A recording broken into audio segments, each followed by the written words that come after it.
The first rule of success is to have a vision. You see, if you don't have a vision of where you go, and if you don't have a goal where you go, you drift around and you never end up anywhere. It's like you can have the best ship in the world, you can have the best airplane in the world. If the pilot or the captain doesn't know where to go, it would just drift around. It would not end up anywhere, or most likely in the wrong place. So I was very fortunate that I stumbled onto my vision. I mean, as you know, I was born in 1947 in Austria after the Second World War. And I didn't really like Austria when I grew up. I couldn't wait to get out of there. I couldn't see myself becoming a farmer or a worker in a factory or anything like that, even though my parents wanted me to stay there and have a normal life. My father wanted me to become a police officer like he was. My mother wanted me just to stay there and marry a girl with the name of Heidi, hopefully, and have a bunch of kids and run around like the Van Trapp family in The Sound of Music. But that was their vision, not mine. My vision was totally different. I felt that I was born for something special, for something unique, for something big. So I was searching. Then one day I went to school. I remember I was 11 years old, and they showed a documentary about America. And there they showed in this documentary the huge skyscrapers, the high-rises, the huge bridges, the 6-lane freeways, the huge cars with the wings sticking out, and all of this stuff. And I said to myself, that's where I want to be. I don't want to be around here with these little farmhouses and these little buildings, and everything is old. I want to be in America. But now the question was just, how do you get to America? In those days, it was a very expensive trip. It's not like today. So again, I was very fortunate that one day after school, I walked by a store in Graz, which was called Brühl. And it was the only store that really sold kind of American stuff. So one day, they had jeans there, American jeans. And then they had the Bullwalker. And then they had an expander and some barbells and some dumbbells and an exercise bench in a window. So I went inside and I looked around and I looked at this stuff, and then I saw a magazine. I saw a bodybuilding magazine that had Reg Park on the cover. Reg Park was then a 3-time Mr. Universe. And I saw him on the big screen as Hercules. And on the cover it said, how Reg Park, Mr. Universe, became the Hercules star. That's what the cover story was all about. So I looked at the cover and I said to myself, I got to get this magazine. So I bought the magazine, I took it home and I read it over and over from the front page to the back.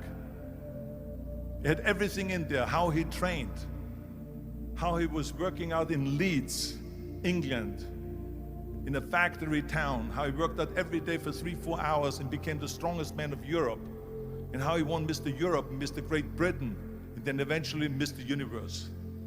And how he won the second Mr. Universe and the third Mr. Universe.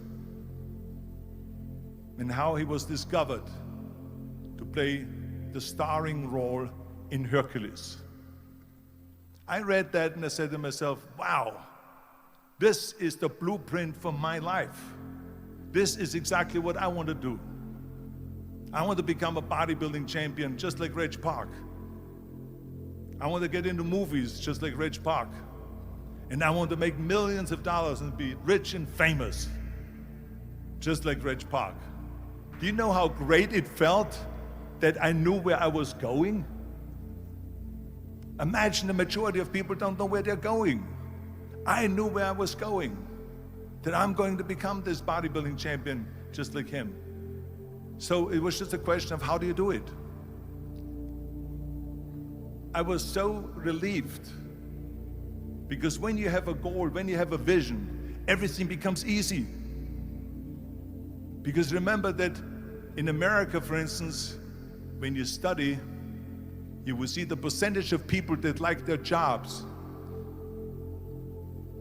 74% hate their job in America. Now, there's not much different when you come to Europe. The majority of people don't like what they're doing because they're really not doing it because they didn't have a goal and they followed this goal. They just aimlessly drift around, and then all of a sudden there's a job opening, so they get that job because you have to work. But then when you work, it's a chore. It's work. It's not fun. So if you think about, only a quarter of the people really enjoy what they're doing in life. That is unbelievable if you think about it. So I felt so blessed that I knew what I was doing. It's like a medical student that studies and knows he wants to become a doctor. You know where to go. So I knew where to go. So people always ask me, when they saw me in the gym in the pumping iron days, they say, why is it that you're working out so hard? 5 hours a day, 6 hours a day, and you have always a smile on your face. The others are working out just as hard as you do, and they look sour in the face. Why is that? And I told people all the time, I said, because to me, I'm shooting for a goal. In front of me is the Mr. Universe title. So every rep that I do gets me closer to accomplishing that goal, to make this goal, this vision, turn into reality. Every single set that I do, every repetition, every weight that I lift will get me a step closer to turn this goal into reality. So I couldn't wait to do another 500-pound squat. I couldn't wait to do another 500-pound bench press. I couldn't wait to do another 2,000 reps of sit-ups. I couldn't wait for the next exercise, for the next half hour of posing and all the kind of things that you have to do to be a champion. I felt so great knowing where I was going, and I tell you, it worked. I mean, think about it. And at the end, I was just not visualizing just my exercise, but I was really lifting the trophy over my head. That's what I was thinking about. And with the age of 20, I went to London and I won the Mr. Universe contest as the youngest Mr. Universe ever. And it was because I had a goal.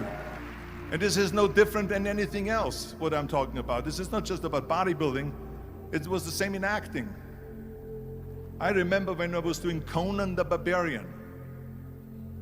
I was crawling on the rocks with a sword in my arm, crawling on all four.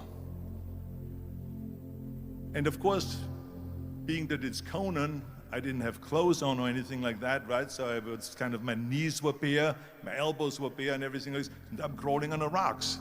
So after 10 takes, my elbows were bleeding and my knees were bleeding. And the director came to me and he said, Arnold, I'm so sorry that you have to go through this, but we need one more take, a close-up of you crawling with the sword towards the camera. Can you handle one more take? And I said to him, I don't know what you're talking about. He says, I'm totally fine. He says, but you're bleeding. I said, because I don't feel it, because I can visualize what the scene will look like in a film. And I'm so excited about this scene. I was visualizing crawling up behind Thulsa Doom, which was played by James Earl Jones. Crawling up behind Thulsa Doom with the sword slowly, and then rising up behind him and whack, cutting his head off. And the head spins in the air slowly with blood all over the place, and slowly falls down the steps and rolls down the steps. And his body slowly falls sideways. That was what I was visualizing, and that was very important because he, in the movie, killed my parents, killed Conan's parents. And that was revenge. And he always said that flesh is stronger than steel. And I wanted to prove to him that no, steel is stronger than flesh. And so I had this in my mind. And so this is why it didn't matter if I had to do another 50 takes or 100 takes, no matter how much I bleed on my elbows or my knees. I saw that vision of the perfect scene, and it was an important scene, and I would do it over and over again until we got it. And the same thing is also in politics. I remember that in politics, I had a very clear vision that I will be the leader of California. That's as far as I could go because I was not born in America, so I could not run for president. So being the governor of the 5th largest state I should say the largest state, the fifth largest economy in the world, was for me really the ultimate title, the ultimate accomplishment in politics. So even though people came up to me and says, why don't you go and run for something smaller, you're never gonna make it. I ran for governor, and then 2 months later I became governor of the state of California. Again, because I had a very clear vision what I'm gonna do with California.